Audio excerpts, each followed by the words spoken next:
Nabi itu kata Ibnu Abbas, ini sunnah nih ya, kalau dikerjakan, ikut sunnah Nabi, dikerjakan dapat bukan hanya pahala, dapat cinta Allah. Itu yang mahal tuh. Pak, bukan hanya pahala ya Pak, semua kegiatan kita yang diniatkan ikut petunjuk Nabi itu bisa berpotensi mendatangkan cinta Allah. Bangun, ikut cara bangunnya Nabi. Mau minum, ikut cara minumnya Nabi. Diniatkan ingin ikut Nabi. Itu seketika turun hukum Quran surah ketiga Ali Imran ayat 31. Qul in kuntum tuhibbunallaha fattabi'uni yuhibbukumullah. Viralkan Muhammad. Jika ada orang yang serius mencintaiku, buktikan cinta hambaku kepadaku dengan mengikuti contoh dan jalan hidupmu. Ketika ikut diikuti, Allah turunkan cintanya kepada kita. Jadi kalau cinta Allah sudah turun Pak Ibu, itu selesai. Dosa diampuni, rahmat diberikan, rizki dilimpahkan, ya. Belum kita berpikir minuman sudah dibagikan, itu rahmat itu. Rahmat kan masuk masjid tuh baca rahmat kan, Allahumma ftahli abwaba rahmat. Ketika rahmat datang, semua datang. Ayo bagikan tuh. Baik, balik ya. Maka kata Ibnu Abbas itu adalah kebiasaan Nabi sallallahu alaihi wasallam. Satu, kalau beliau bangun tidur, beliau duduk terlebih dahulu. Ini sunnah. Bukan hanya cara tapi sunnah. Diikuti, dituliskan pahala, potensi cinta Allah. Duduk. Ya, bangun tidur, terus duduk. Kan barusan dibilang. Gak ada orang bangun tidur langsung mandi itu.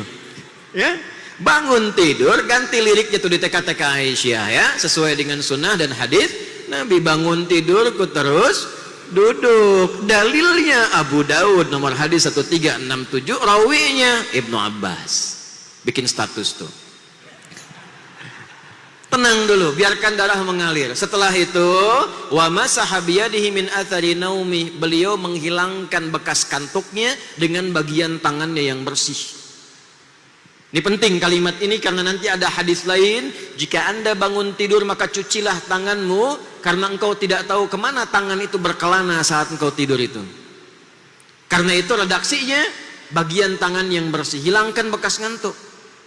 Jadi bukan langsung baca doa, kantuknya hilang dulu supaya baca doa dalam keadaan sadar, paham tentang apa yang dibaca. Jadi bukan kita baru bangun kondisi ngantuk langsung baca doa. Biasanya kalau bangun jam 3 alhamdulillahilladzi ahyananya iya, tapi begitu amatana panjang. Alhamdulillahilladzi ahyana, masih jam 3. Ba'dama amatana, nah, begitu amatana dibuka udah jam 5 tuh. Nggak sadar. Apalagi adzannya yang subuh itu naumnya yang panjang. Di Madinah Ustaz sholatnya yang panjang kan? Saya kemarin di Madinah tuh saya cek lagi, oh betul sholatnya yang panjang pas adzan subuh tuh. As-salatu khairum minan naum.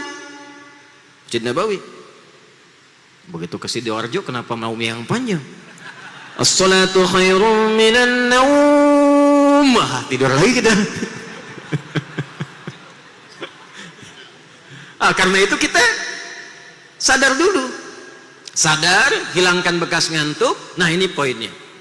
Kalau kita pindah ke Al-Bukhari, riwayat Mu'adz bin Jabal dan Jundub bin Junadah radhiyallahu ta'ala anhuma, diseling dengan doa dulu. Alhamdulillahilladzi ahyana ba'dama amatana wa ilaihin nusyur. Itu belum selesai. Setelah itu faqara'a khawatima Ali Imran. Maka beliau mengajarkan kita membaca, menelaah 11 ayat terakhir surah Ali Imran. Itu sudah rutin Pak. Itu karakter. Orang Islam itu karakternya saat bangun, dia membawa spirit Ali Imran ayat 190 sampai ayat ke-200. 11 ayat. Inna fi khalqis samawati wal ardi wa ikhtilafil laili wan nahari la ayatin li ulil albab. Jadi kita baru bangun sudah diminta oleh Al-Quran, dituntun oleh Nabi untuk menjadi pribadi ulul albab. Baru bangun. Anda boleh cek kitab suci manapun yang dianggap suci di muka bumi. Tidak ada satupun kitab yang disucikan di muka bumi ini yang mengajar, membimbing, mengarahkan pemeluknya baru bangun menjadi pribadi intelektual ulul albab. Itu tidak ada. Kecuali Al-Quran. Quran surah 23. Ada manusia yang sedang berpetualang di bumi tapi dia pewaris surga Firdaus. Amalnya apa? Dikeluarkan ayat 1 sampai 9-nya. Qad aflahal mu'minun alladzina hum fi salatihim khashi'un. Jadilah kegiatan kurikulum. Ingat, bukan profesi. Penghuni surga Firdaus itu profesinya banyak. Bisa dokter, bisa camat, bisa lurah. Tapi punya karakter. Apa karakternya? Kalau sholat khusyuk. Kalau sekedar sholat, surga biasa. Tapi kalau ingin Firdaus, belajar khusyuk menikmati sholat. 1. Walladzina hum 'anil lagwi mu'ridun. Yang enggak penting tepikan. Ini bermanfaat, berkata bermanfaat, katakan. Mendengar ada manfaatnya, dengarkan. Yang tidak ada manfaatnya, dia jauhi. Itu karakter namanya.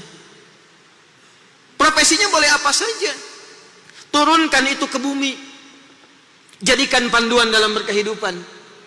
Maka itu yang dimaksud kurikulum akhirat. Jadi ketika meninggalkan dunia, siap dengan bekal akhirat. Firdaus sudah menunggu. Karena persiapan bekal kita siapkan dari sekarang.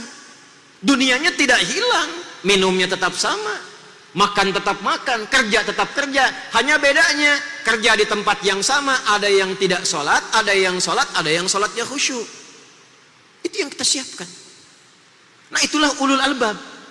Itu sebabnya ketika kita bangun, kita katakan, Alhamdulillahilladzi ahyana ba'dama amatana wa ilaihin nusyur. Ya Allah, terima kasih Engkau berikan padaku kesempatan hidup saat ini sesuai ajalku.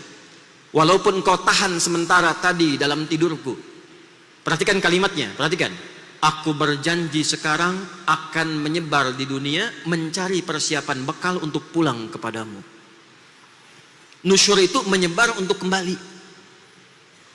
Wa ilaihin nusyur, aku sekarang ingin menyebar untuk cari bekal persiapan pulang kepadamu. Jadi kalau Anda bangun tidur baca doa itu kemudian maksiat, itu khianat kepada doanya. Jadi nggak mungkin ada orang baca doa itu berbuat kriminal, itu mustahil. Karena dia komitmen. Allah kemudian ngasih panduan. Oh, kamu ingin cari bekal? Ini cari bekalnya ya. Cari bekal yang membuat engkau semakin dekat denganku. 1. Kedua, pahami tentang esensi kehidupanmu di muka bumi. Lalu tanya balik, merencanakannya bagaimana ya Allah? Teruskan ayatnya. Alladzina yadhkuruna Allaha qiyaman wa qu'udan wa 'ala junubihim wa yatafakkaruna fi khalqis samawati wal ardh. Nah, saya mau sampai ke situ. Ulul albab itu dia menyiapkan bekal untuk pulang kepada Allah. Apa yang dia lakukan? Dia menyiapkan semua agenda kegiatannya. Tafakkur itu menyiapkan sesuatu sebelum dikerjakan. Contoh gini, maaf ya Pak Ibu, sekarang jam 9, saya tanya, jam 10 Bapak mau di mana? Jam 11 nanti di mana? Sholat duhur berjamaah di mana? Asar Ibu nanti ada di mana? Jam 5 mau kerjakan apa? Jam 7 ada di mana? Malam nanti mau baca Quran berapa halaman? Hari ini sedekah mau berapa? Sudah ada belum? Ulul albab itu dia rinci, bangun tidur sudah jelas agendanya. Maka itu waktunya disebut dengan subuh. Subuh itu dari kata asbah, yang sudah siap rencana dan kegiatannya. Nah, dalam rangka merencanakan kegiatan itu mesti ada titik pusat yang membuat kita semakin dekat dengan Allah. Yang menjadikan kegiatan kita terkoreksi, yang menjadikan semua aktivitas kita menjadi tenang kembali, yang membuat kebahagiaan kita datang dengan cepat. Mesti ada satu titik yang kalau kita ada persoalan balik ke situ lagi. Kalau kita ingin memulai dimudahkan datangnya ke situ. Itulah masjid.